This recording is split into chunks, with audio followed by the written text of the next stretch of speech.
Hey, Brainiacs, just a quick heads up. If you enjoy this conversation with Sharon Blady and myself talking about the Batman and its psychological implications, you may be interested to know that we are developing an episode for the Patreon subscribers about the recent Batman comic run, The Three Jokers, by comic writer Jeff Johns and illustrated by Jason Fabok and Brad Anderson. It's a very interesting alternate possible run in the Batman universe. If you've read that or if you're going to read that, then you may be interested in us talking about the psychological elements of that story. So check that out at www.patreon.com/brokenbrain to become a subscriber and hear that fun bonus material. The Broken Brain.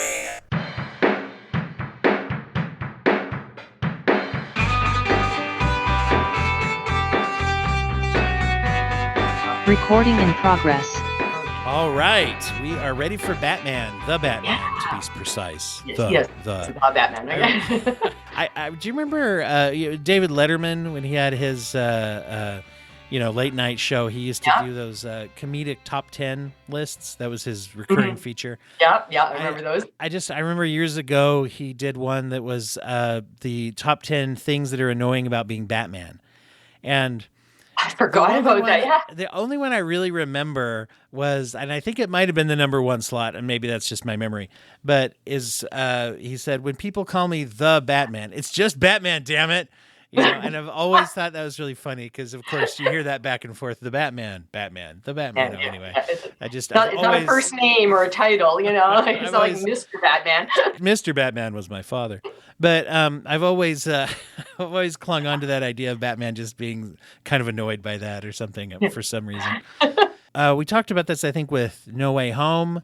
One of the things that as they have done more and more and more comic book stories, I feel like they have gotten better in some of these movies of capturing like a sort of intangible emotional aesthetic, if you will. Yeah. This is my term for it, of what the character's vibe is. I'm not sure what else to call it, but I just like in No Way Home, I felt like they kind of they got the Peter Parker vibe in a way. Even though Spider-Verse is still probably my favorite Spider-Man movie, but that's more of a Miles movie, right? Yeah, exactly. But so, anyway, the whole point being that I felt like this movie I went in saying like, well, we'll see. I really like The Dark Knight. Let's see how good they are. And I felt like more than anything else, they captured the emotional personality essence of the story of who the Batman really is. It was. In ways that I couldn't even totally put my finger on while I was watching. I was like, this feels Batman-y. I agree. I agree that there was always something before, and whether it was again, don't get me wrong, like I love the Tim Burton ones because there was a level of camp there, and it was if you've grown up on Adam West, then it was like, okay, and also again, there was that thing about the Tim Burton ones where it's like, yes, there's a camp, but it's very dark and edgy. And if anything, of the era, and it still had nods to certain things. But the first one or two, and then after that, and again, I've loved some of the other ones and, Dark Knight, but it was one of these things where there was always like this, it was a little too dark and not in, I don't know. We talked about this before, like the origin stories where it was almost, it was, everything was done up a notch, and then in some respects actually lost the authenticity. So it was almost like there was some kind of a disconnect. Like we get that this has happened and it would lead to something, but there was just something where it wasn't quite, it didn't seem authentic. Whereas when I was watching this, it was like, okay, this makes sense. This makes sense. Yes. I've got more emotional relationship with this character as opposed to here is, Batman, the Batman, and this is what he represents. And I thought there was actually more growth and reflection that he had to engage in as opposed to just, I am vengeance. I am the guy. I got this wicked chip on my shoulder along with my cape. Well, and I think one of the things that we see usually when we present the character of Batman is shown as a fully formed character. And I heard a long time ago, and it's always been in my mind when I think about these kinds of stories with Batman. Batman, we're told he has no superpowers. Obviously, though, one of his superpowers, just like anybody in a fictional story seems to have abilities, one of his super abilities is that he is correct. When he's punching someone, they deserve to be punched. You wouldn't like Batman in real life probably at all, but you wouldn't like a Batman that went around beating up the wrong people, just like we don't really care for police that, get the wrong person either. And so you bring that, you can walk into a Batman story with the assumption that if he's going to pummel someone, into just a pile of pain, that person deserves it, and that he has to do it, and that he's doing the right thing in his application of violence or whatever. Yeah. And then the fact that he also has that thing where it's like, nope, always stop at a certain point. So yeah, he's not again, when you think about somebody like Tony Stark would be a kind of a, guy, he's a guy with toys, right? Until of course his arc reactor and that, but again, that's still just a battery that's powering both him and his toys, so to speak. But it's that same idea of, smart guy, lots of money, got the bells and whistles. Yeah. But the difference is Bruce Wayne goes, won't kill the guy. Tony, right. So they played with the justice idea. And again, They both had to sort of like, is this the right person? Do I have to consider it? And what's my line? And at least, Batman has a line that, for Tony has migrated over the years, has not been a fixed point. Bruce is like, I don't kill. And Tony's like, I don't like rules. Yeah. It depends. I take each situation on a case by case basis. And, so no, I mean, that's what I liked about this one, was that idea that you had that sense of the morality, the ongoing reflection as well, especially as information and situations unfolded, and that it wasn't that fully formed. You walk in and he's X number of years into this and has got a habit. I mean, even the bat signal was a little like, again, the low tech rough around the edges there, where you're like, oh, they're still sorting this stuff out, right? Well, you had, even when it shows him changing his clothes, and also one of the times I've heard people kind of chuckle about this, but I thought it was kind of interesting watching him apply eye makeup, which you would have to do, like a football player or a soldier, right, to reduce the glare or something, or to make it look like you can't see my eyes, right? You'd have to do that. And his boots look like boots that you'd actually pick up somewhere in a store. I'll have to show you. I don't know if I've ever sent you this, but I cut it out of, and I think it's from Under the Red Hood, the Batman. I didn't literally cut it out. I did a screen capture of the digital copy. I was going to say 50 lashes. Yeah, exactly. No. I took a screen capture of a comic panel. In fact, I'm gonna if I remember, I need to post that on our new Instagram for the show. Ooh, okay. At Brainiacs Ahoy on Instagram, or I'll put it on the Twitter and Facebook too. But it's one of my favorite pictures. It's of Batman coming from above. He's landing on a bad guy. Basically, it's from the bad guy's perspective, looking up right as Batman about to stomp on you, and you can see the underside of his boot, and there's a bat insignia. Like the bat insignia that's on everything is on the sole of his boot. And I always like to pull that out and say, now that's branding, right? Yeah. That means he didn't have to have the boot specially made to have the bat insignia on the bottom of the sole. No, that's branding, obviously easy to throw on there when you're drawing it. But so that's one of my favorite little Batman, pictures. Yeah. Is that image of him having, obviously, you think of the thoughts that went into making that boot with the insignia on it. So, but in this movie, it looks like, he could have bought those boots somewhere. He's got, he's working on this engine, it's all kind of rough looking, and it's new, and it doesn't look like he has a team of specialists somewhere making this for him. Yeah. Or that Alfred apparently also has engineering degrees and, used to work at an automotive design place, and it's just whipped out the polycarbon molds or whatever. Yeah. Well, I think that again, yeah, hold on while I just get out of my butler's outfit and, go do the thing over here and put the welding thing on.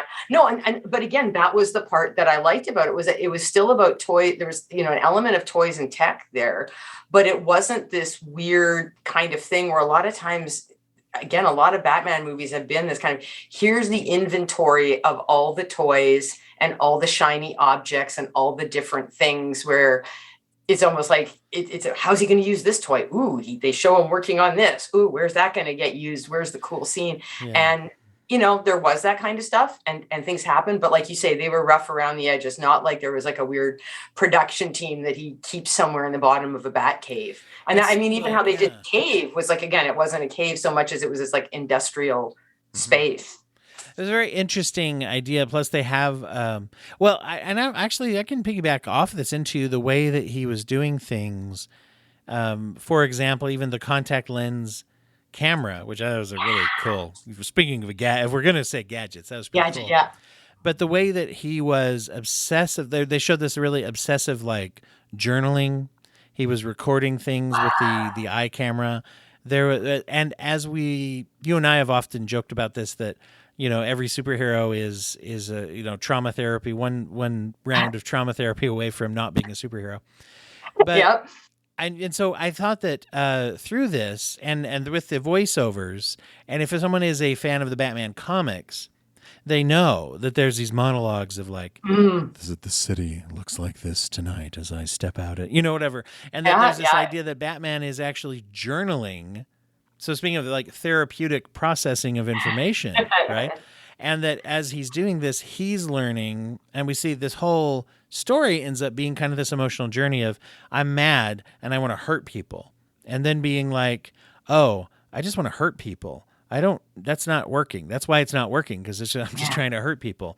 I was trying to do good, but I was also trying to do it in a way that wasn't working, and I need to adjust what I'm doing so it will be working. Mm-hmm. There's this whole journey that he goes through. Exactly. And then the different folks that he interacts with, and at what point, he goes off on different parts of that journey, and like what happens with him and Selena, and that idea that there's so much stuff that he's done where it's this, oh, I see a situation and I go in. And, and just, that looks like somebody, blah, blah, blah. And then looking at the big picture, and that journaling, that weird combination of, on one level therapeutic, on another level, you're like, okay, dude is like, it's like he's collecting data. Like, if I'm going to build the next toy or the next whatever, okay, well, what's the thing that I need? And what's the, and it was just this weird, exactly like the weird layers of like, okay, so this is, okay, I've gotten evidence and evidence-based research and data. And then at the same time, like you say, the therapeutic and at different points where like you wonder, okay, hold on, in the middle of writing the journal, did a light go on at some point and go, this I am vengeance thing is how's this working for me after all? And one of the interesting things about this, and this is kind of the framework I'm thinking about the movie today, is how everybody in the movie was processing their experiences, how they're processing their trauma, not always healing. And that's why I like the word processing doesn't always imply healing. Because you could take, let's say, Paul Dano's Riddler, he's processing.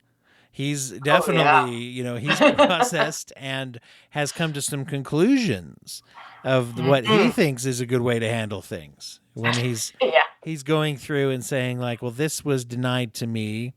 This person hurts other people when they're supposed to not, and this and that. And he's processed to the point where it's like, I think there needs to be this type of consequence and vengeance, to the point where he expects that Batman's reaction to him will be like, good job, dude. What's up? Yeah. Like, I think that was the part that was the most interesting, is that we've always seen these things where, there's the Batman and there's the villain, and they are clearly on opposite sides, and they may have some sort of a conversation or the little monologue thing where it's where the bad guy says, well, blah, blah, blah, blah, blah. And there's some kind of like, you should be coming at this the same way, but it's a much more superficial. This was the whole like, dude, I idolized you. And you're like, oh, creepy, not the fanboy that I want, like, oh, okay. So, that was not what I was going for. Exactly. And to see where he's tapping into, and this is probably the most sensitive part of this whole thing is right now, and we're a day away from our most recent, like act of violence as well, where you see this in the ending of this movie, The Batman, where he mobilizes a group of people who want to go out and hurt people.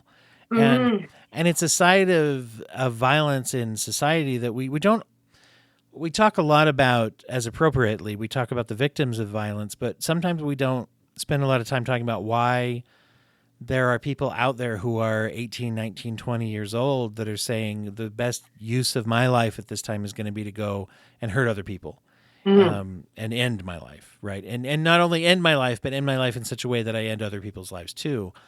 And this is tapping into, this is not to get like super real here. Sorry, I was we're talking about the Batman, but you look at the mirror Yeah. that it has here for people who, they've come to some conclusion that this is the outlet for my anger. This is the outlet for my energy, Well, and I think that was the thing that it actually tapped into as well. This idea that he saw what the Batman was doing. Again, you say process it and all these other things his own way, Yeah. and then started this whole. And it went into that whole idea of online things, subculture. So I mean, it fits into the stuff that we saw with everything from the January 6th insurrection to the truck convoys we had, here in Canada, where these people go down these, QAnon, whatever, all the various little rabbit holes where their whole life is very, very filtered in terms of, okay, what's the social media bubble that I'm in, and what's the thing that reinforces, and who's somebody that's like-minded,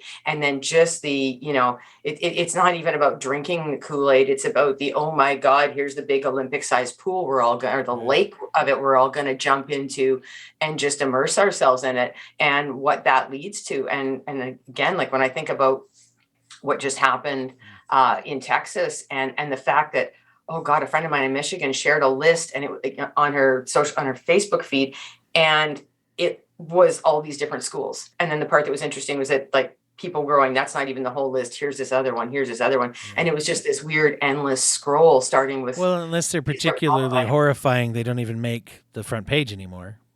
Yeah, like how messed up is that? Yeah.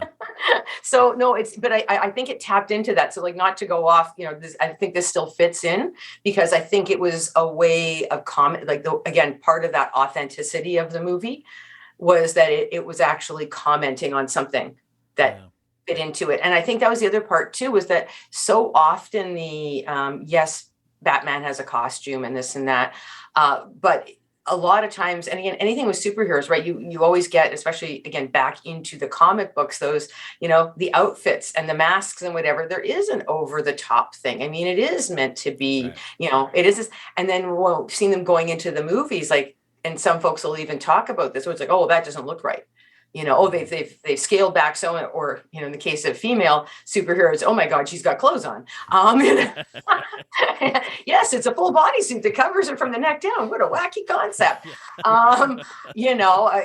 Mystique obviously aside, but that kind of thing. Geez, like, but so it was one of those things where, like, there was something a little bit more realistic, and I would even say it goes into like you say, that those costuming details. And the fact that, your arch villain wasn't somebody in some wacky, again, almost clown-like outfit. And so it was tapping into those things. And I think it was very much of the era where it was, less about slick, and, the tech part was more about people going down social media holes and what that does to their thinking. Absolutely. And the processing of stuff, I would say, like in real time, in terms of even, I think about what happens with the new mayor and what she tries to do, and how it's everybody's trying to whisk her away as the politician. And it's like, no, I'm going to go do a thing. And it's like, oh, wow, a leader with empathy. And it's going to do, oh, that didn't work out. And she got herself shot. Okay, great. Like, why does nobody have the mayor in Kevlar? Sad but true. But Gotham City, for crying out loud. And exactly. I will say, this particular version of Gotham City is a real shithole. I mean, you get the idea that Gotham is not a great place to live, in a lot of iterations of it. But, you go through and it's like, there's a real grittiness to the feel. One of the things that is interesting in this that I hadn't seen done before with this type of Batman story is how they show the presence of darkness in all throughout these, a lot of darkness, obviously. But in the beginning, when they shine the bat light up in the sky, the voiceover even, and we see these people who are committing crimes, or they stop what they're doing and they look over in the shadows and they're like, What's is he going to come out of there? And there's this presence where he's like, I can't be everywhere, but they don't know where I'm at, right? And there's this this kind of presence of them. You can see once again they're processing, right? They're like, am I about to get trounced by Batman here? And there's this presence and also this question. Is that he's still new enough on the scene that everybody's like not real. They're still not really sure. Mm-hmm. I mean, that question that reverberates and that he gets thrown back at him later, right? Is when some person's like, "Who are you?" Which is still new enough. Once again, not. And if we take this metaphorically to say he's asking himself that question the whole time. Well, who am I really? Am I? And I remember seeing the preview for this and saying vengeance is a weird answer for an established Batman to give, because that's not his whole bag. Not vengeance, not really. But it was in this part until he later on has that kind of thrown back at him when one of the Riddler's guys, fans says, "Oh, I'm here for vengeance," and he's like, "Is that me? Well, am I that?" Oh, look at the mirror that's okay. Not the reflection I want looking back. Right. I really like. And we see a difference in the way that that's reflected. Once again, Riddler, puts that up to Batman as like, "Hey, you and me, we're the same." And he's like, "No, gross. You're not like me." And then he crumbles, freaks out, it doesn't he resists. Batman's the one who's wrong. Now, when he hears that from the voice of the I don't want to call him a goon. He's one of the internet fans or whatever of the would-be killers that's there. And he says he's vengeance. The very next thing that happens is that he changes course. That's when he jumps and dives and saves. And in the, end of this, he ends up being about the last thing we see Batman doing is rescuing people. Non-violently rescuing people. So there's a choice there when I am confronted. If my process takes me to a point where I look in the mirror and I don't really like everything I'm seeing, do I change course or do I double down? Right? Exactly. That idea that you can, again, the idea of intention and impact, which we've talked about before, and what he was intending to do was one thing, and what he thought his impact was, and then these things come up and he's, "Oh, okay, that's not what I thought I was doing. That was not where I was trying to get to. Ooh, ended up there instead. Okay, hold on. How do I switch gears?" And you see those little, and I think it's marked in some of the little foibles, like the time where his thing gets caught and he goes like whacking into the, the bridge and all these other different things. Where you get those little oopsie moments where you're like, okay, dude's still sorting this stuff out. Yes. And then it leads to the bigger aha moment of, this isn't just about refining my technique or my timing on a jump. This is this is more than just hold on, I'm tweak a knob here and it'll be fine the next go round. Yes, this is actually, and the real consequences of this is affecting people's lives. And I think, that actually one of the things I didn't notice the first time I saw it, when I was rewatching it the second time, is when I caught when he has that flight suit that you're talking about where he flies. Yeah, the little squirrel suit. That it doesn't go well. I mean, that it works, he escapes, but he crashes, and But right before he leaps off the building, he kind of looks a little scared, actually.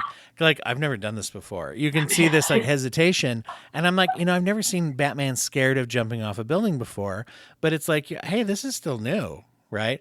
Yeah. And it's like, that was actually very interesting to humanize in that way. Mm-hmm. And that's the kind of stuff that like we're used to seeing with, for example, like the Peter Parkers, right? It's always about what's going to be the funny moment for the Peter Parker in his origin stories thing. Yeah. Whereas we never, you don't get that with Batman, because again, like you said before, we always come in where he's already established and nobody's asking who he is. He's already a hero, and people again may question his methods, but he was being, that's the other part too, that I just love the way he was being brought around to crime scenes. And there was this whole thing like, who's this guy? How do we know he's not the problem? What's the deal? Because he sure looks like someone who would be a problem. Yeah, exactly. But, like it was one of those things where it's like somebody here that can be trusted. I think the other part that I like too, in terms of that whole reflection and who are you, was that so often it's always about, yes, again, we get the origin story that, in terms of being from this wealthy family, and that while there, are other wealthy entitled families, and again, other times it's been Penguin and all, so they play with those things, but it's always the Waynes are always okay. And that maybe people will allege that there was something, your family was no different than any other, Always wealthy family. Whereas this one was like, you saw like the other side of it. And it's like, okay, yeah, you can be mourning the loss of your parents, which again, thankfully they didn't dwell on, but it was actually more about the backstory of his father than his father's passing. And you're like, oh, okay. So, very fascinating to see. To see like the idea that a family that is that powerful and that wealthy is also going to have some corruption. That it's that easy to say, can you take care of this for me? Okay, guy's dead. Oh, wait a minute. Oh, geez. Oh, geez. Or whatever. Not to oversimplify that. That's a terrible, like that terrible weight of that power and how it was misused and how there really wasn't, even if Alfred's reframe is the truth. And the other thing is, I don't know that it was, I mean, who knows for sure, right? At that point, we're kind of going like, well, I hope. I mean, Alfred was his friend and slash butler. So, did he really want the guy to get killed? Did he not? But the Waynes are always painted as these really saintly kind of people in the movies. Yeah. In the comics, they've toyed around with different kinds of things, scenarios. In fact, one of my favorite is there's a whole alternate timeline in one of the comic lines where Thomas Wayne is Batman. And where Martha Wayne is the Joker. I'd forgotten about that. Yeah, but you see, there's that dynamic. There's so much more that you can play with, and that they seem to stay in this rather narrow range. And so to see that be experimented with, that ties in a little bit with something I thought was very interesting in the depiction. Alfred's not in this movie very much, but when he is, we do get, I want to say, like the most emotional interaction that I've ever seen between Bruce Wayne and Alfred in on screen is here's this, because I mean that's the like surrogate father. I mean they toy around with that all the time, where it's like, but this where they absolutely say it, like, wow, he almost died, and they're in the hospital, and it's like, why didn't you tell me this? I did tell you that. And along the lines with the processing piece, I thought it was interesting that Alfred, who in this iteration, we know that he's a retired Secret Service and soldier. He makes reference to being in the MI6, I think, at one point, calls it the circus. Yeah. And he's Andy Serkis, so I guess I just realized that as I was saying it. But anyway, so, that's the background that's enough. Being Andy Serkis, is pretty wild too. And at that point, he says, basically, I didn't know how to help you. I knew how to teach you to fight. Yeah. But that's all I knew, how to teach you to do is to survive and fight. And so he was processing. That's his processing there, is I'm trying to help my employer / mentor / friend's son, who he left as I'm his guardian. What can I teach him? And obviously it must have gone pretty well, because look how healthy he is. Well, exactly. But you see, that's the other transition again. Just a therapy visit or two away. That's all. The Broken Brain. Hey, everybody, we're going to take just a really quick break for what we call a mid-roll announcement here in the middle of the episode. Just wanted to let everyone know that the Broken Brain Book Club, the very first meeting of the Broken Brain Book Club, will be coming up soon. Author Jess Wright, a former guest and friend of the podcast as well, will be there to talk about his book, A Stream to Follow, with those of you that have read the book and would like to ask him questions and learn a little bit more about it. Jess is had very, very deep expertise in this area, being a career psychiatrist and mental health researcher, one of the pioneers in computer-assisted therapy as well. But he is now also an author of historical fiction, talking about a very, very captivating story of a man returning to his home after service in World War II as an army surgeon and doctor, and the elements that PTSD play in that time with what they knew about that. You can hear a past interview with Jess, both about computer-assisted therapy and about his book, if you go onto the podcast feed. But this will be an opportunity to learn about his approach, learn about the story, and have some fun with other Broken Brain listeners. The book club meeting is going to happen on July 11th, and that will be happening at a different time depending on where you live. That's how time works. So just going through the time zones here in the North American area where I am, we've got 4:30 Pacific, 5:30 Mountain Standard Time for those few people that are in that little slice of the country like myself, 6:30 Central, and 7:30 p.m. Eastern Standard Time. That is at 11:30 p.m. Greenwich Mean Time, if that helps to figure it from there a little bit as well. So keep an eye on all the socials, and I'm going to be posting a Zoom link for people to participate in that so that you can participate live. The book is A Stream to Follow by Jess Wright. Once again, July 11th at those times I said. So keep an eye at Break Your Brain on Twitter, Brainiacs Ahoy on Instagram. Listen here as well, or check out the Facebook group at facebook.com/breakabrain to learn more and to get your link to join the book club.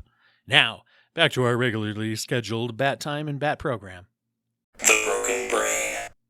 Alfred's always, I mean, he's there and he's present. And like you say, sometimes he's on screen more, but it's he's the somewhere along the line of like tech advisor. And then even as a parental influence, it's still really about, well, I was just doing my job sort of thing. And that, yes, there's some kind of a bond, but it was still there was less of that, like that family connection. It's the OG, the family died. And I was the, senior employee and the only adult around that this child would be familiar with. So now I'm just going to, in a sense, keep treating this kid the same way that I would as they grow up. It's just the parents aren't going to be around. So I'm just doing my job. Whereas this was a time where you saw that there was more of a connection, and you kind of wonder, okay, so why is this person, in this job description is like, oh, was this his way of getting out of the work that he was doing before? So, oh, you can't come do this, have this totally different job title. And then it allowed, facilitated this other thing, but it also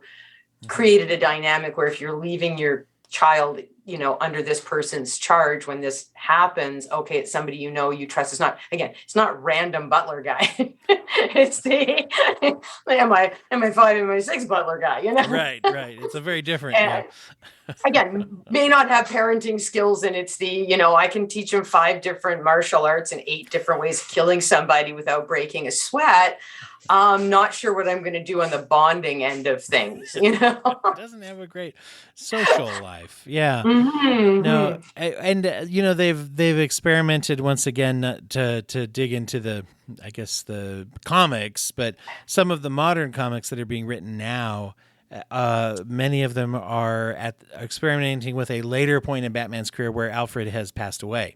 Mm-hmm. And so there's a lot of stories being written now that are like, well, how does that affect Batman? Right. He's at this point of his career, if you will, to where he's old enough that his father figure now, as well as his literal father, are departed. He's the old man of the house. He's the, the grand elder, whatever you want to say, statesman or whatever. And yet, continuing on his work with that mentality. So when you see these characters as kind of as people, it's very interesting. This has been an opportunity then to see also a little bit of a new depiction of Catwoman, the way she's been brought to the screen. Yes. Probably also another more like faithful vibe to the Bruce and Selena vibe that you get from the comics and things, as it's always been, right? I think anyway. To me, it seems much more in touch with their aesthetic and their relationship arc, that you see in those stories. That's here. And so I thought that was very interesting to see her as a real legitimate character, not just a villain or even an anti-hero. She was a real character in this story, I thought was. Yeah. Well, I know, and that was the other part of it as well, because so often again, whether it's the anti-hero or the villains, there's been that kind of, like trope or stereotype kind of situation happening. And, and again, especially the way things like get played up again, I think back to the Michael Keaton, Michelle Pfeiffer, that kind of thing. Again, made for some interesting shots and some, whatever costumes, blah, blah, blah, but it wasn't the same. Like you actually watch these two people who have got their own walls up, their own whatever, and fighting their own things, and just watching them in terms of how they interact with each other, and very standoffish. And then you just see how on some level they recognize the similarities, the parallels, and that's how each one just sort of gradually creeps into the other person's life in a way, and start, wait, I'm going to help you with this, or these weird little things where it's like, okay, these are people that, I mean, these aren't even just walls around them. These are people that are embedded in little fortresses, and somehow that's the person that very naturally sees the thing and finds the proverbial chink in the armor. And what's there's these things that unify them as far as they're both antisocial. And I don't just mean they don't hang out with friends. When I say antisocial, I mean clinically, right? Clinically, when we say antisocial, we mean anti-society. We mean criminalistic. We mean a certain degree sometimes even of narcissism or sociopathy that you see. And Bruce Wayne is rife with that. And we don't often talk about the fact that Batman, while a superhero, is also a criminal. I mean, very much so, right? He has to avoid detection. He has, he flagrantly disregards society's laws. He goes around, things that are usually considered to be not just like nice, polite behavior. It's like, no, he's breaking into places. He's breaking people's bones. He's beating confessions out of people. I mean, things that are, and the other thing that, is interesting. So when you bring this to the table, the way I also thought it was interesting that this Batman is also not always correct. He's oftentimes very black and white thinking. He's judgmental, right? Oh, she shouldn't have gotten involved in that if she didn't want to. And to where Selina, has had maybe, let's just say, a more broad experience with the world, a more varied experience than maybe Bruce Wayne is able to say, like, hey, you don't know what the hell you're talking about. Yeah, for him to be able to realize that. Yeah. Well, and especially when you think about it, like, I mean, okay, you learn about their backgrounds, in terms of dysfunctional family, and things related to what happened with their family. And I think the difference was with her is that she knew exactly what the problem was and how she was being treated, and what the all the crap and the baggage was, because she was living in it and around it, and it shaped how she turned out and where she was. Whereas he had been in that privileged, protective bubble where it's not like his family was any more, functional or any more like on the right side of the equation. They just had money to protect themselves and protect or to protect him. And so exactly, he had those kind of privileged and very judgmental perspectives, whereas he was just like, hey, sorry, great that you got the black eye makeup on and you're getting yourself dirty and your boots are a little rough around the edges, but that is not the same as what I've dealt with on the regular. And so it's cute that you take that fun. She's able to call him out, right? On like, you grew up rich, right? Just like you said. The fact that she recognizes that very specific thing about him, you can see where that's a little rattling, like, wait a minute. And then to see where he then brings to the table some of it, his rules as well. Like when they finally get down to it and she's like, well, I want to kill Falcone, right? I want to kill Carmine Falcone, which who doesn't? Because he sucks. Let's be honest. This is actually, it's interesting because we not only have a supervillain, we have an additional, like, we all look at it like, oh, the Riddler, this serial killer. Yeah. They don't really play it up, but I mean, they got a second serial killer here, which is Carmine Falcone. Likes to strangle women to death, apparently. Is like done that at least 2 or 3 times that we know of in, 2 and then attempted to Selina, right. And says to Selina that your mother made me do this too. And it's like, oh my gosh, so there's a little bit of, of that going on there too. Well, and I think that's the other part too, is that so often and again, I think back to the earlier ones, and again, how they would, so often, so many of the movies distilled, again, that idea of hurt people into something that was a little bit, I guess you say, overly simplistic in some respects. And I think that's where whereas this one got a little bit more into the stuff, and you see why somebody turned out that way. And you see why the dynamic that happened, in her life, and why she would end up that way. And it's like, oh, wait a second, this guy is like, he's the narcissist, he's this, he's that. So there was a much more full psychological profile of so many of the different characters. And it's like, okay, so where are they on the scale of, good / light versus dark / black? And you're like, oh, wait a second, again, the proverbial all the shades of gray, and somebody's dancing in and out of this shade. And like I said, to me, it was much more, I think that's what actually lended itself to that grit. Whereas I think sometimes a lot of the grit has been, again, I don't want to say superficial, but it's just yes, it's got a certain aesthetic. Yes, it's got a certain thing, but it was almost a little too cut and dry, and it didn't get into the deep, dark nooks and crannies. And I thought, to me, this was a lot less slick and a lot more, oh yeah, there's that thing bleeding out into here. And ooh, there's a gray area. Ooh, there's a moral gap here that how do we fill? Well, yeah. And you see where there's the division of these, some of these characters from being like, here's the gritty real world, here's the more, but let's take the Penguin, for example. Yeah.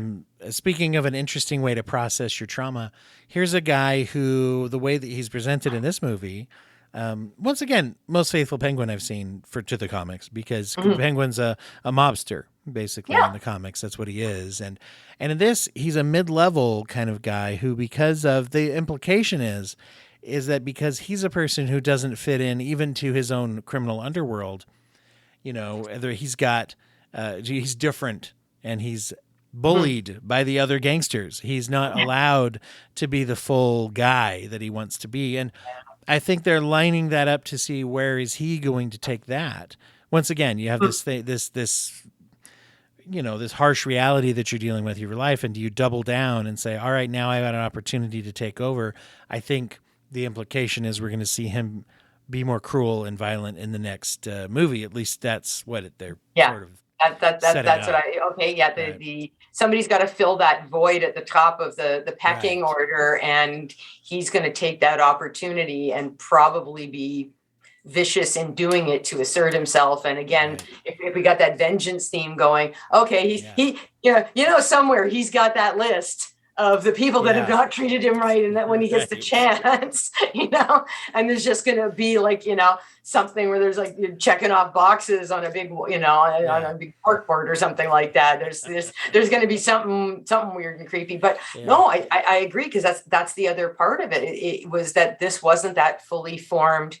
Here's so-and-so over here, or yes, here's so-and-so over here. Then this thing happened and this switch flicked and they suddenly became so-and-so. It's that gradual, it's this unfolding. And again, like I said, you're seeing the guts, right? This is the sausage making part of the equation. Yeah. It's more, as we're shaping this through with this whole idea of the vengeance and the way that people are processing things. It's fascinating to me how this is taking shape for me, where you see the real salvation of the characters is when they're confronted with the opportunity to really be vengeance, and they choose not to. Like you see Selena turn away from that when she's like, I could kill him. Bruce doesn't want her to. He's not going to let her if he can, but she could do it. But she doesn't. He rejects that identity of vengeance by diving into. I heard somebody actually call the end of the movie like Bruce's sort of symbolic death and baptism, if you will, literally in the water, diving into the water, out of the water, comes out and reconnects with the child, literally the child. I mean, the mayor, and the inner child of Bruce, saving young Bruce, all of that, right? So there's a rejection of vengeance at that point. Interestingly enough, you've got the normals, let's say, the new mayor, and you've also got Gordon, not commissioner yet. But I always say, when you're watching an early Batman story and anybody else has the title commissioner in front of their name, that person's going to be dead in minutes. They're not going to live very long. If it's like, I'm you don't need the actor getting that script. Oh, I'm Commissioner Jones. Okay, right. I guess I'm not making it to the end. I didn't really learn your name there. All I needed to know was your last name isn't Gordon. We'll be seeing you around not very long. So, you'll be done after the second week of shooting. Don't get too comfortable in your trailer. Let's just call you Commissioner Dead Man's Boots, because your job. You're gonna have there's gonna be a battlefield promotion coming along here somewhere along the line.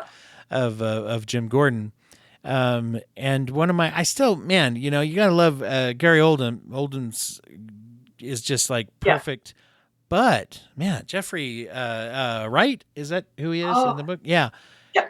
The who also plays Batman, by the way. On there's a podcast that DC put out recently called Batman the something. Anyway, they've a limited podcast they put where he was the voice of Batman. So voice actor. He's now been awesome. Batman. He's been the Watcher, and now he's Jim Gordon as well. So there you go. That's cool. We'll see where he pops up next. No, and he did a brilliant job as well. But again, awesome. It, like you say, it was that thing where it's like, oh, okay, he doesn't have that job yet. Okay, what's Of course, right? He's pre-Commissioner Gordon. That's what they should call him. But he's one who doesn't oddly enough, doesn't really reject vengeance reactively, but he rejects it proactively. His whole thing, like he's already the good man, so to speak, the good cop, the good person who's just like the mayor. She's already saying, I want to aspire to a position of power to do good, not to reenact cruelty or corruption back on those that have reacted to us. I want it to do good. Just like he wants the power, and he wants I say power, he's not chasing powers, but he's chasing the ability, I guess should say. The ability, and I think that's the other part, like you mentioned, the power, and even where he's bringing Batman in and how he gets treated, because there's so much corruption embedded in the police system as it is. He's just trying to, he's not laying low and blending in, but he's also, picking his hills to die on, or where he's going to do a thing and how he's going to do it, so that, he doesn't get in, he doesn't get himself totally isolated out and marginalized where he can't do anything. And I mean, even how they manage that whole, oh, wait a second, they're all going to pick on, we're going to deal with Batman. It's like, oh, I got to talk to him kind of thing. And then they basically stage it. But it was just that, like that whole little conversation and that whole situation. I mean, that was, okay, I've been around this enough. I know what you might want to do. But this is how we have to play this, because I know the lay of the land. So it's that weird betwixt and between insider outsider. I'm inside enough and doing enough things to maintain the trust to get some of the dirt. But I'm not cooperating with it. And being a part of it. It's very interesting where he's crossing a line to say, and you're right, it doesn't win you any career points as a young detective in a police agency to make friends with the costumed vigilante in the city, I'm sure, especially then to do a thinly veiled, like helping him escape. I'm sure, it's a building full of detectives. Somebody had to see through that, and say, okay, but he's someone who is preserving justice and all those things. And at some point, wonderful to know how, if you have to think about like where in the backstory of this particular Batman universe did he say, yeah, right. Somewhere along the line, that policeman had to say, okay, I'm going to, all right, we're partners now. Really? Wow. Okay. Yeah. I'm sure Bruce had to be like, really? Wow. Okay. Yeah. Like that's just yes, like, how did those two meet? Like this was not like, hey, something on Facebook and, let's meet at Starbucks at 2:00. Yeah. Because we're literally like 2 years into this relationship of like, enough to trust now, but how did that get started? That was a weird Facebook friend request.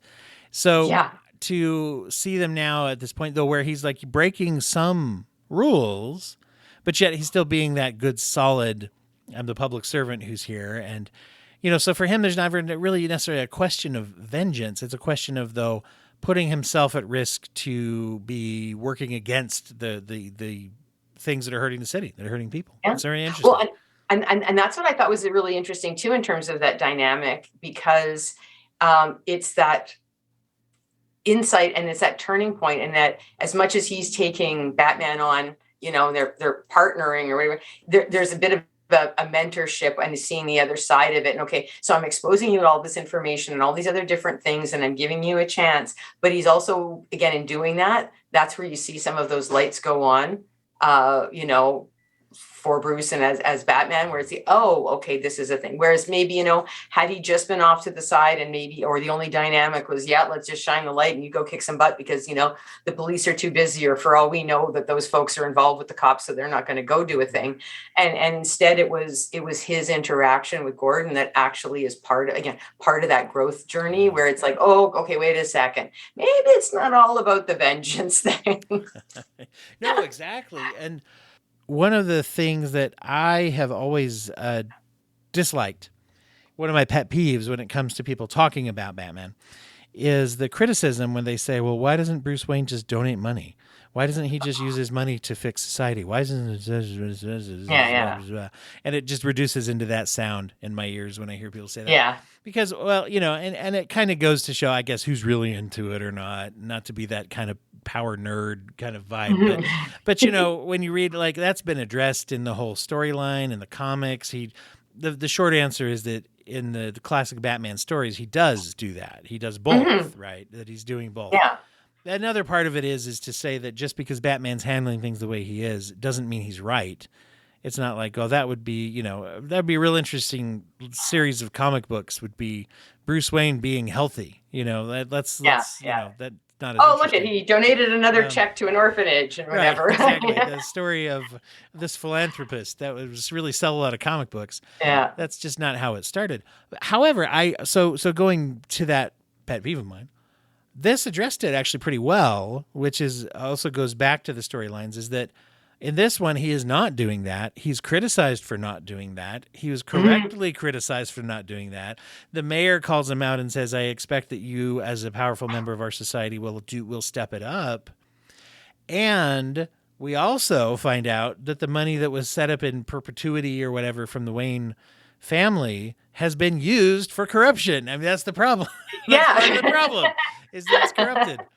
Well, exactly. And what happened to that orphanage? So it was that idea that he's not doing it. And then, that maybe isn't a bad thing, because it's not like putting that money in there was doing anything other than pouring gas on the criminal fire, so to speak. And so it's interesting because he was not that character like that. I think that's the other part that I enjoyed about the portrayal. And it goes back to, like you mentioned, like things like putting like the black makeup on. I just love the fact that not only you're showing him putting that on, and then he's just like traipsing out into, again, this weirdly over the top, like gothic thing. And he's still got like the black makeup smeared across his eyes. And you're just like, okay, like, wow, they're finally playing Batman, like his, it's not, here's a guy in a costume, for justice and vengeance and whatnot. And then here's his, his 9 to 5, in a nice, well-tailored Italian suit going to, a charity function. It's like, oh, look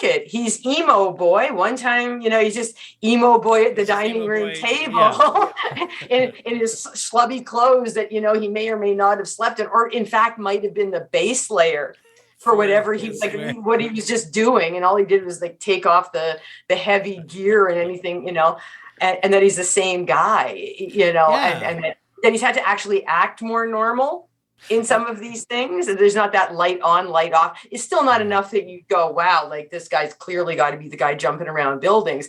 But again, it wasn't that light on, light off mask kind of. In fact, some of the more comic bookish portrayals of the, like you said, the 9 to 5 tailored suit, very active in the community, very out there, most famous guy in the whole city, probably more likely to be suspected. Of like, oh, there's that billionaire that we don't see very much. Screw him. Kind of like that emo, angsty young billionaire that we never see and doesn't seem to care about anybody. Wouldn't really think much of him, other than maybe annoyance. And so, so I see. And then it ties back into this idea of like, well, by not taking an active hand, by relaxing that part of his powers, so to speak, and not being involved with the money and not trying to prevent corruption, he assisted in the creation of the Riddler, didn't he? Because the Riddler was in that orphanage, was not taken care of. He didn't have memories of the boy orphan billionaire coming and helping us because we were also orphans. No, he dropped the ball there. He legitimately, as a person, there's some kind of a moral. If you believe that there's a moral impetus that those who have power and wealth should turn around and help those who don't, And I think it's safe to say we're probably like-minded on Mm-hmm. that. And I'm gonna go on a limb and say most of the listeners out there probably in this Yeah. we're gonna probably feel that there is some moral impetus to take care of people if you can, and Mm-hmm. especially if you really, really, really can. Um, to look at that and say he didn't. He was derelict in that duty that was inherently given to him, but through no effort or earnings of his own, right? To just be inherited billions and didn't use them to do good, and so therefore we got a supervillain serial killer, and he's Yeah. got a culpability there that he has to then live with, right? And say, Well, okay, I can go out there and beat the shit out of people, but gosh, I probably ought to buy some people some meals too. So it does addresses that. Exactly. Well, and the idea too is that they're both around the same age. So this is not like, again, like it's not like he's been Batman for X number of years and then this kid comes. It's like these are two people that, and it got into the whole thing. It's like, yeah, technically we're both orphans of roughly the same age, only this is how we grew up differently. And on one level, you could say, okay, well, he was a kid and he didn't know better. And you're like, well, okay, again, but he had all these other people around him running different things, doing different whatever. How hard would it have been to ensure that, yeah, I'm an orphan, but I'm also a multimillionaire orphan. So how would I help? Right. But he was allowed to sort of be in that place where he was so fixated on his own grief, he didn't realize that he was, yeah, you're an orphan, but you're an orphan in an ivory tower. And you've got, not saying you have to give up all of your bajillions of dollars and be penniless yourself, but at the same time, he was just sort of allowed to kind of stew in his own juices and really not have to consider the implications of anything. And that I would even, I even wonder, especially considering it sounds like he really didn't know a lot about, what exactly Dad was doing in terms of, there's like, here's the ledger and the books and the public face that we see, and then there's this other stuff that was happening under the table. So it's not like on the dining room table if you count surgery for gangsters. Oh God, yeah. So exactly, like you wonder, what did he know? What exactly was he responding to, rejecting, rebelling against? How did that feed that so that it allowed him to sort of go off on his own and be oblivious to this and not do this stuff, and now go, oh, wait a second. Yeah. Whether I was consciously doing it or not, or if I was doing a thing in reaction to one thing, but then it had this, oh, wait a second. A bunch of things that I've done, whether I intended it or not, have led to all of these things, including, oh, that guy that's like, again, has got his own whacked out sense of vengeance that doesn't have the same moral parameters as mine. And he thinks that, I'm the greatest thing. And he, not the fanboy that I want. So yeah, like he had a lot more, I think, to this particular version of Bruce Wayne. I think, like you say, much more reflective of the moral, ethical, self-reflective kinds of things that we've seen in the comics that have oftentimes been glossed over in movies. And, I get that when you translate stuff, there's always some streamlining that happens, but this would be the first time I'd say that it was actually about pursuing things at a psychological level that are much more than he lost his parents, watch the pearls roll down the alley behind the theater trope that, the crumpled rose falling to the, all the, all those things that, you have said. Well, we've probably said it more times than they've actually been in the movies in terms of this, stop beating this dead horse. Right. And so, yeah, so it was nice to see that, because while that, yes, it's an important part, it misses a lot of the nuance. And I think this movie had a lot more of that nuance and a lot more for him to reflect upon. Yeah. And it was a lot murkier. Let me ask you, first of all, did you see the deleted scene with the Joker? No, I haven't. This is one that, I was curious if you did. There was, and the Joker in the end of the movie, I'm curious then to see what you thought of that. A lot of people had bugged them. A lot of people are Jokered out and aren't fans. But I don't think you can have I don't know. The Joker is such a powerful, connected part of the whole Batman mythology. Yeah. I think it's unrealistic. And they're not planning on him being the next villain, they said, at this point. But they had a scene with the voice of the Joker making friends with the Riddler. Oh, wait a second. No, I did. Okay, yeah, sorry. Yeah, I well, did. that scene Yeah. was in the movie, and then they had one Mm. that was cut, which was Batman doing like a Hannibal Lecter-esque visit to Oh, no. him Okay. in Yeah. Arkham, and that's the deleted scene. Okay. No, you see, Yeah. I'm like you. I think he's so iconic Yeah. that you have to have the nod.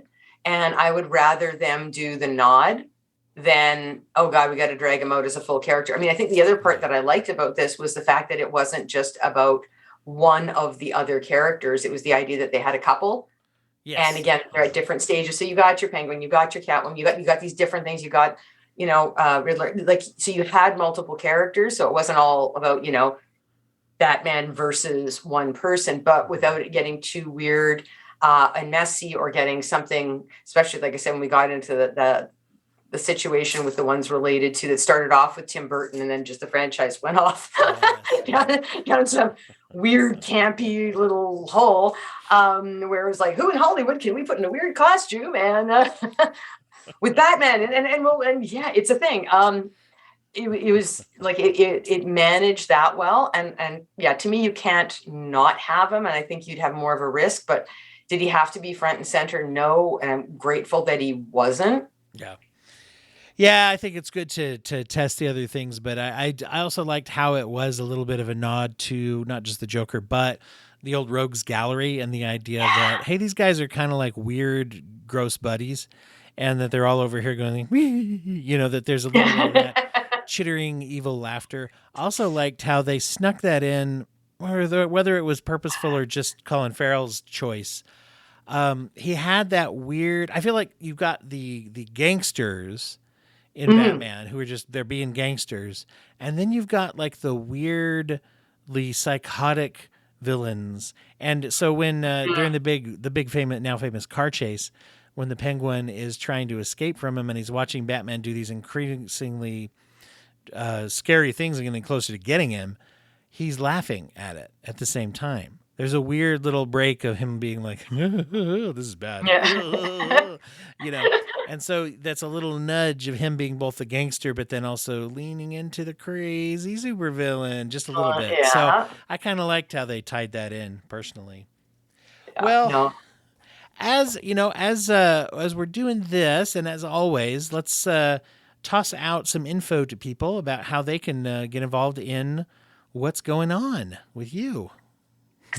Okay, well, the Speak Up website, so www.speak-up.co, and that's where the Bulletproof to Sigma and the Embrace Your Superpowers programs are located, and other information with the work I do. But it's always about reframing stuff through pop culture, and the two areas that I sort of live in the most are superheroes and K-pop. And it's the idea of finding healing things and finding metaphors. And this is what I love about this. And we've talked about so much Marvel stuff, and it's been nice to actually go into a character like Batman and talk about, oh, this isn't just about hurt people. We're seeing some growth. Yeah. It's painful and it's awkward, but at least he's growing, and there's some redemption there. We're seeing a redemption arc. Yay. So yeah, that, and then on that webpage is where the social media is, and love doing these with you and being able to tap into that, because I think one of the things for me from a mental health and well-being perspective is finding those things that we're passionate about and finding metaphors for, again, evidence-based things, but that resonate with people, and finding ways to connect, because tools and perspectives and insight are only useful if we can engage with them and relate to them. And I love the fact that you and I, it's nerddom and superheroes. Yes, exactly. We can help some other folks on their healing journey, because they're like, oh, I related to that character and you said a thing. Okay, hold on. When people are, I know that you obviously do large scale trainings for organizations. Who's a person who should be logging into your site, other than obviously everybody? But I just mean people that are like, oh, let me go over to the site and get what I need. Do I run it if I don't have an organization where I need training? What are people going to find when they log on? Well, you can do everything from individual stuff, and again, so for individuals, families, that kind of thing. But as far as organizations go, I do everything from consulting with organizations that are even curious about are there HR policies and benefits packages doing what they're supposed to do to support people in terms of mental health and neurodivergence from benefits all the way up to, you know what, I can offer you training. We can do everything from on-site to webinars to different kinds of course things, to have them rethink what they're looking for, and are they doing what they think they're doing? Because like, again, like we talk with so many of the superheroes, right? There's your intention and then here's your impact. And, you know, you have those moments of, oh, I was doing a thing and I thought I was doing X and it all looks really great on paper. And then you find out, ooh, wait a second, maybe that thing there is actually more gas on the fire. So it's stuff like that. It's running workshops. And I mean, I've done some things recently, especially with COVID, working with some organizations that do frontline work and supporting their teams. And so these are folks that actually, support folks going through challenges, doing frontline casework and this kind of stuff. And this was a reframe for them and some support for them, because again, too often those of us who look after others, you know, we start pouring from an emptier cup. And so if you're in HR, if you want to see some organizational change, if you just want to have, you know, a mental health and well-being presentation and something that includes, you know, neurodivergence, that's not your standard. I don't tell people to find more time in their day for like yoga, eating vegetables, and going for a walk. Not that those things are bad, but sometimes you just get that high level, oh God, it's the same presentation as last year, and I'm juggling these other 5 things, and I would love to find the extra 15 minutes in my day for the yoga that you keep talking about. So it's that idea of rethinking stuff, and again, doing it from a grounded nerd perspective, and using things like superheroes and pop culture, because I don't expect anybody to be as far down the comic book hole as you and I. But at the same time, if they want yeah, to, exactly. give us a call. It would be a fun club. But it's a case of, if you're just open to looking at things a new way, because I'm just, you know, so that's what it is anybody that's looking for something new. And again, I would even say, especially the C-suite folks, you got to stop just bringing in the program for everybody from a certain level down. You got to get in at the top. And that's the other thing that I do, is coach executives, especially those that are, again, open to the sort of nerdy perspective, but also if they're bringing in a program into their workspace, coaching them so that they can lead by example. Yes. Okay. So yeah, excellent. All the stuff. Great resources. I'll nerd all the time. Thank you. Thank you for sharing that. And as always, thank you everybody for listening, but thank you mostly, you know, for giving us a chance to talk about this. Yeah. Thanks so much.